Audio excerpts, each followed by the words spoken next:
Hey noobs, Mr. Frog here. Today, we're going to be taking a look at Elf-World Adventure Part 1, a new puzzle game developed by White Panda Studio and published by 430 Games. The game is not censored by default on Steam, so no patches are necessary before playing. You can get straight into the game right after installing. Now, the game does have a story written out on its Steam store page that describes a typical isekai-like intro where you are the victim of an accident and are sent to another world. Unfortunately, however, none of this plot appears within the actual game. Instead, the game opens with a static title screen with some music playing, and once you hit play, you are sent straight into the gameplay. I will admit I was a bit disappointed here. While I don't expect much from a lot of these games, and to be honest, the story in them is usually never that good anyway, I do at least usually appreciate the attempt, and this one was especially disappointing considering the guise of one based on the Steam store page.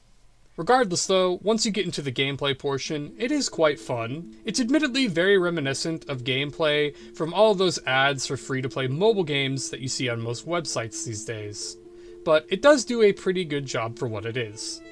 The basic goal of each level is to lead the water from a log into a cup. You can do this by using your mouse to draw lines across the screen that lead towards the cup. Once you are finished drawing your lines, the game will apply physics to everything though, so care must be used to make sure that everything will end up working. Each level will also have its own little obstacles to make this more difficult, such as cups that fall over, walls blocking the way towards the cups, and then little balls that can fall and block your cup. The majority of the puzzle solutions will be pretty simple, and a lot of them have ways to kind of cheese it too. If you are ever too stuck though, and you just want to skip to the art, the game does feature an auto win button that you can use as much as you want.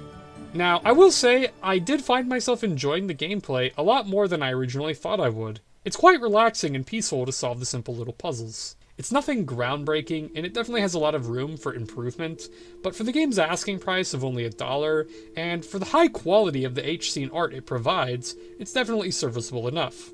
Which leads us on to the real content of this game. The H content. The H content in the game occurs about every 3 levels. At the end of your 3rd level, a static image will immediately pop up for you to view. Once viewed, the image is permanently unlocked in your gallery, and can be viewed again at any time. All the art in the game are purely static images with no animation at all, but they are fantastically illustrated, with all of them featuring different types of elves in different fantasy-themed scenarios. I actually enjoyed the art in this game quite a lot, and tried my best to see who the specific creator for it was.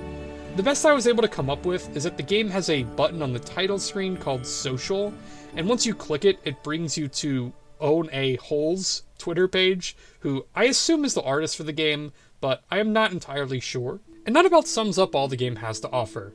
It can be fully finished in roughly half an hour, but for its small asking price, it's definitely decent enough.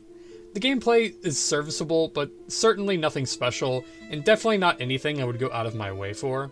The art is without a doubt the best aspect of the game, so if that's all you're looking for, then I'd definitely give it a shot, but for those looking for something a bit deeper, I'd probably recommend a pass on this one. With that being said, this game unfortunately does not earn the ever sought after Mr. Frog Mountain Dew sip of approval. Once again, thank you to everyone for all the support, and if you'd like to see more H-Game content, make sure to subscribe to the channel. Also, make sure to check out the Mr. Frog stream over on Twitch. Later, noobs.